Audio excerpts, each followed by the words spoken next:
how does it work when you use Narcan? Can you explain to me? Yeah, absolutely. So if you think somebody's an overdose, and that could be shallow breathing to no breathing at all, they could be passed out. The great thing about Narcan is it's not going to hurt you or do anything to you besides reverse an opioid overdose. Meaning that, and I have a simple slogan that I put out there, when in doubt, whip it out. Meaning that you can't hurt them. How many calls are you guys getting on average a month? On average, probably around 35 to 40 calls a month for our outreach team. And we usually get anywhere from 1 to 3 calls a day for Narcan, just for delivery. And then we deliver all around town. We deliver in any direction from 41st and Sheridan for up to 40 miles. We average around 36,000 engagements on the streets per year, around 3,600, around 3,000 a month. And so meaning that we're constantly and consistently seeing the same people over on the streets and over. So if I see somebody Monday, more than likely I'll see them on Wednesday, and so we're getting results back of these testing type materials that we're putting out there, and we're finding more than 50% of the batches out there tainted with fentanyl. Could you see in the future numbers continuing to go down? I think as long as we distribute with the consistency that we're putting out now, I think the numbers are going to reduce. Also, the other part of this deal besides distribution is our team works in educating all those that we work with, meaning that we educate them on what drugs are out there.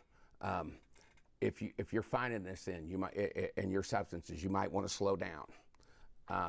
You might slow down on who you're choosing and buying from and what have you. And all of this works together to reduce the overdose rate. I think mainly because they're listening, because overdoses in the last few years were on a rise, and they had a brother die, they had a friend die, they had a nephew die. It was pretty well talked about in all of our larger cities, and we were not the exception. We've seen it just like everybody else. And I think there's more awareness put out by teams like myself and some of our other agencies getting the word out. The great thing about our teams is they're all peer recovery support specialists. They all come from recovery. I only hire folks from recovery because I feel like they have a stake in the story, and I believe they're believable. And, I'm in recovery myself. I have 12 years removed from addiction or from substances. And I got a happy, joyous, and free life today. I'm very grateful. That's part of the reason, the passion I have, that I work with others. But I think all of that and using recovering addicts and recovering alcoholics to do this work, the message to the folks that we're trying to reach out there is so much more believable, so much more, they know we're not lying to them. What did you think when you first read that? Well, I took it with a grain of salt because every community is different. And just like I was just talking earlier, there's so many new chemicals being introduced that I don't want us to ever think that we have victory over this.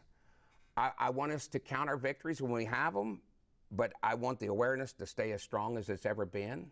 And we need more outreachers. We need more people just to get the word out. I already feel like, just because of the reduction in the numbers, that we're winning, but we can't get cocky with it. We just got to keep forging ahead and make sure that education is the largest harm reduction piece there is out there. Just talking with people. I can do more with a 15-minute conversation than I can do with a lot more things, particularly when I tell them my story, how I almost died myself, and what have you. So yeah. I will tell you that I had tried to get sober. I've been to 9 treatment centers, several detox centers, and I was in and out of the program. I always joke saying I've had more arrivals and departures in recovery than American Airlines on the holiday weekend. I was in and out, and then finally, it took dying for me to finally take it seriously. I don't know what happened after that, other than I was fired up and I wanted something different in my life, and I used that bottom that I went through as my motivator. And now, 12 years and 2 months later, pretty happy and free. We got more people asking for Narcan that aren't substance users. A sister wants to have one in her car because her brother may use opiates. A mother might have one hidden in a coffee can at the house because she has a nephew that visits sometimes or stays over and he may be using opiates. And it's not just that.